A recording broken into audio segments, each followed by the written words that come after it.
Welcome back to another English online session. Today we are going to look into another interesting story. The name of the story is The Happy Prince and it is written by Oscar Wilde. The story is about a prince. When the prince was alive, he was very happy. After his death, a big statue of his was erected on a pedestal. From there, the statue of Prince could see the entire city, and at that time, he saw miseries of the people.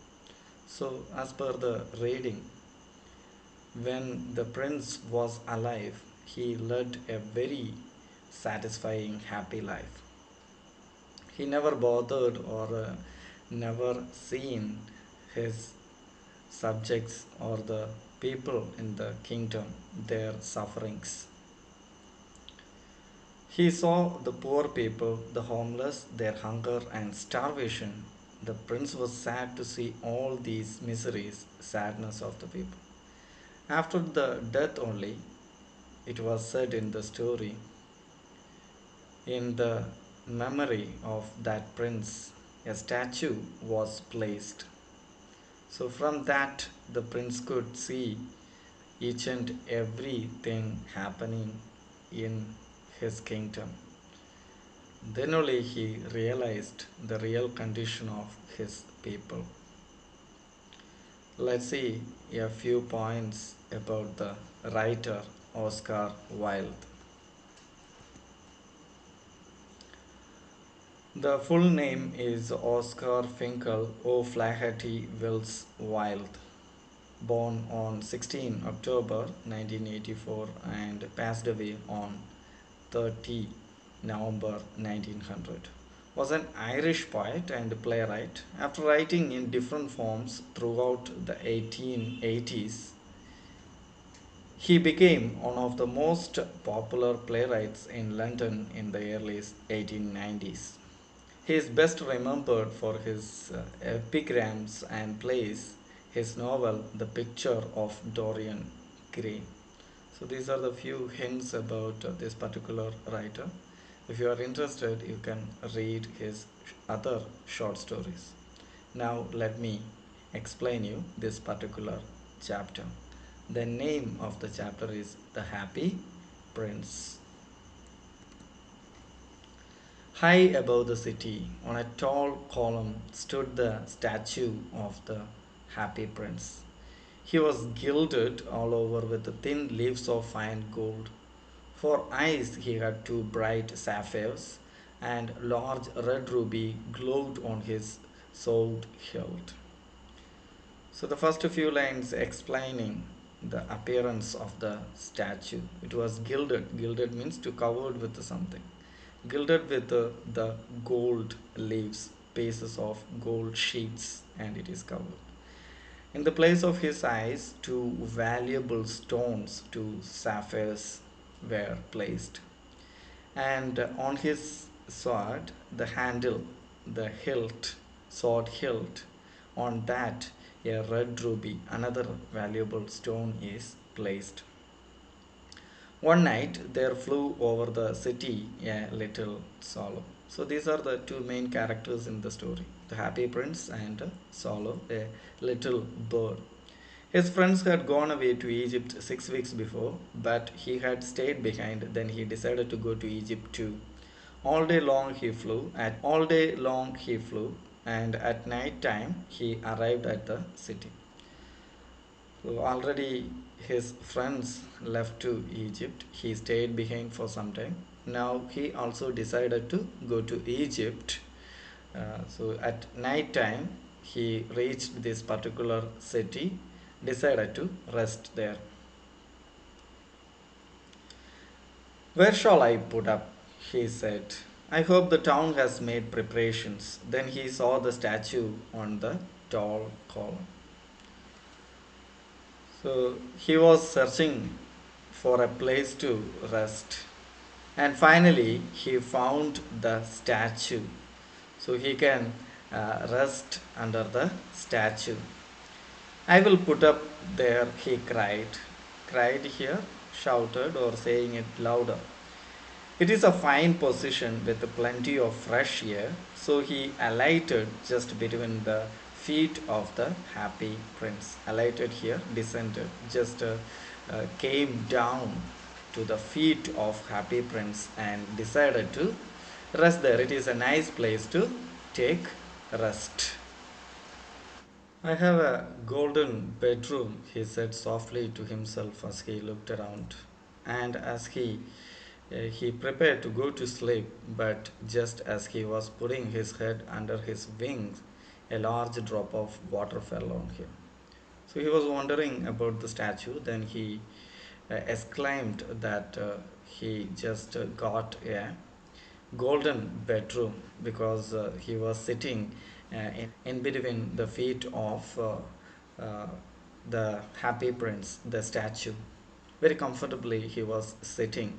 As he covered his head under wings comfortably, a large drop of water fell on him. What a curious thing, he cried. There is not a single cloud in the sky. The stars are quite clear and bright, and yet it is raining. Then another drop fell. So he find it is very strange because there was no sign of rain. There is no single cloud out there in the sky, but it's raining. By the time while he was saying that, another drop fell on his head. What's the use of a statue if it cannot keep the rain off? So he was just saying that if the statue could not keep the rain, I mean, give a shelter, proper shelter to the bird or anyone come under it, then what's the use of this statue? I must look for a good chimney pot, and he determined to fly away. So it is better to go somewhere else, like a chimney pot, where the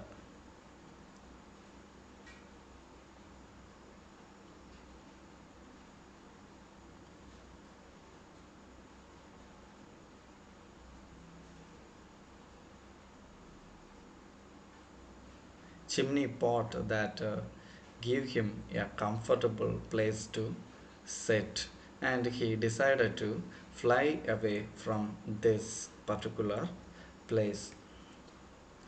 But before he had opened his wings, a third drop fell, and he looked up and saw. Ah, what did he see? The eyes of the happy prince were filled with tears.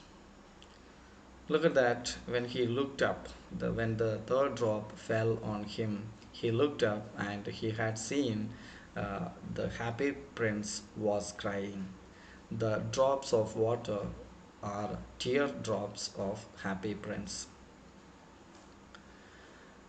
The eyes of the happy prince were filled with tears, and tears were running down his golden cheeks. His face was so beautiful in the moonlight that the little swallow was filled with pity. Who are you? He said. So, very bright face, very nicely lit because it is covered with gold. And he was just asking, who are you? That beautiful statue of Happy Prince. The bird was asking, who are you? I am the Happy Prince. Why are you weeping then? Weeping here, crying. As the swallow, you have quite drenched me. Drenched means soaked with water. Get wet. So you just drenched me. Why are you crying? What's the reason? Why are you crying? When I was alive and had a human heart, answered the statue, I did not know what tears were, for I lived in the palace where sorrow is not allowed to enter. My courtiers called me the happy prince, and happy indeed I was. So he was explaining what was the life he lived. Very happy. He never tasted sadness, and the courtiers, the members in his court, they called him Happy Prince. So I lived and so I died. And now that I am dead, they have set me up here so high that I can see the ugliness and all the misery of my city. So after my death, They placed a statue high above. Now I could see all the ugliness, all the miseries, sufferings, sadness of my people from here. And though my heart is made of lead, yet I cannot choose but weep. My heart is made of this strong metal, lead, but I'm weeping. Metaphorically, he was saying, even though it was strong, the sufferings, the misery he was watching every day is strong enough to make him cry. So now only he was realizing the real condition of his citizen. What?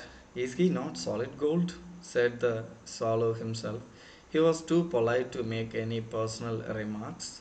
Far away, continued the statue in a low, musical voice. Far away in the little street, there is a poor house. So, in him, within him, he was asking a question. Oh, he was crying. He was melted. His heart was melted by this sadness. Is he not made of solid gold? He was just asking this question himself because the swallow was a very polite one. He didn't want to hurt anyone. By the time the uh, happy prince was saying something else, far away from here, far away, there is a poor house. One of the windows is open, and through it, I can see a woman seated at a table. Her face is thin and worn, and she has coarse red hands, all pricked by the needle. So he was just narrating a scene he was watching from distant in a house through a window. A woman was working. Even at night she was working. Her hand is very rough because of the work she was doing, and she was worn very tired she was, and her hand became red because of continuous work, and the hand it's pricked with this needle. She was a seamstress. She is embroidering flowers on a satin gown for the loveliest of the queen's maids of honor to wear at the next court ball.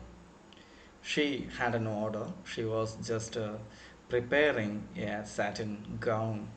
She has to give it on time. That's why she was working. She was not bothering about the time or the condition. She was very tired, but still she was working. In a bed in the corner of the room, her little boy is lying ill. He has fever and is asking his mother to give him oranges. So nearby that, on a bed, a boy was lying, her son. He got fever, and the boy was asking oranges to his mother. His mother has nothing to give him but river water, so he is crying. Swallow, swallow, little swallow, will you not bring her the ruby out of my sword hilt? My feet are fastened to this pedestal, and I cannot move. So, will you not give this for me? Because I cannot move. You can take this ruby from this sword hilt and give to her. Won't you do that for me? So, my uh, feet, they were fastened, they were attached to this pedestal. Pedestal means a raised platform. He could not move. Can you do it for me? That was he asking to this little swallow, like a request. The prince was asking to the swallow to take this ruby and give to her so that she can buy something to her son. I am waited for in Egypt, said the swallow. My friends are flying up and down the Nile, and I am talking to the large lotus flowers. Soon they will go to sleep. The prince asked the swallow to stay with him for one night and be his messenger. So he was saying that his friends already reached in Egypt because it was winter in this place. The birds migrate to a place where they can comfortably live such a weather. Already his friends reached there, they were flying and they were playing, they were enjoying the time. I also have to go there. By the time the happy prince was requesting the swallow, just wait, be my messenger for one this time. The boy so thirsty and the mother so sad. He said, I don't think I like boys, answered the swallow. I want to go to Egypt. But the happy prince looked so sad that the little swallow was sorry. So he was just saying, I don't like boys. He was just trying to convince. The happy prince was just trying to convince, just give it to that mother. She will be happy. Now she is sad. So when this swallow refused, the happy prince became very sad. That made swallow regret about his words. The swallow felt sorry about the condition of the happy prince. It is very cold here, he said, but he agreed to stay with him for one night and be his messenger. Thank you, little swallow, said the prince. The swallow picked out the great ruby from the prince's sword and flew away with it in his beak over the roofs of the town. So it's very cold here, but still, I will wait here one night and be your messenger. Then he just removed the big ruby from the sword hilt and started flying over the rooftop of the houses in the town. He passed by the cathedral tower where the white marble angels were sculptured. He passed by the place and heard the sound of dancing. A beautiful girl came out on the balcony with her lover. So, first he had seen the tower, the tall tower of cathedral, the church, and he saw the sculpture of angels placed there. Then he saw a girl, she was dancing with her lover. That also this swallow saw. I hope my dress will be ready in time for the state ball, she said. I have ordered flowers to be embroidered on it, but the seamstresses are so lazy. So this particular girl, she was worrying about her dress on the occasion of ball. Ball is an official dance, a dance room. They just dance. And she was worrying and she was complaining about the seamstress. They were lazy. They won't work properly. I asked her to just attach some embroidery. Now we understood that who was that seamstress, but the girl is not understanding the condition of the lady and she is expressing her anxiety about her dress. He passed over the river and saw the lanterns hanging on the mast of the ships. The next thing this swallow saw, that lanterns, the lights hanged in the mast of the ships. At last he came to the poor woman's house and looked in. The boy was tossing feverishly on his bed. So, at last, after watching all these things, Swallow reached the house. By the time the boy was tossing, tossing means turning left and right because he could not sleep, the swallow reached in that house. And the mother had fallen asleep, she was so tired. And he hoped and laid the great ruby on the table beside the woman's temple. So she was sleeping because of tiredness. Swallow came there. He kept the ruby nearby the temple. Thimble is a kind of glove they used to wear on their finger to avoid the prick of the needle while doing embroidery. So Swallow kept the ruby nearby that. Then he flew gently around the bird, fanning the boy's forehead with his wings. How cool I feel, said the boy. I must be getting better. So he just moved his wings like fanning. So the boy also felt better because the wind or the breeze from the wings, he started feeling it, and he was saying that he was feeling better. And he sank into a delicious slumber, very deep sleep. Then the swallow flew back to the happy prince and told him what he had done. It is curious, he remarked, but I feel quite warm now, although it is so cold. So it is very curious for the swallow. He had informed everything to Happy Prince, and he was saying that it is very curious because in this very cold, freezing cold weather, I feel warm. So it is very curious for me. That is because you have done a good action. So in reply, the Happy Prince was saying that you have done something good. That's why you are feeling happy or warm. And the little swallow began to think and then fell asleep. Thinking always made him sleepy. So he was thinking about that while he fell asleep. So it was the habit of swallow. Whenever he think deeply, he fell asleep. I'm stopping the explanation here for today. I will explain the balance story, whether the swallow stayed with the prince or what they have done after that in the next class. Till then, take care. Bye.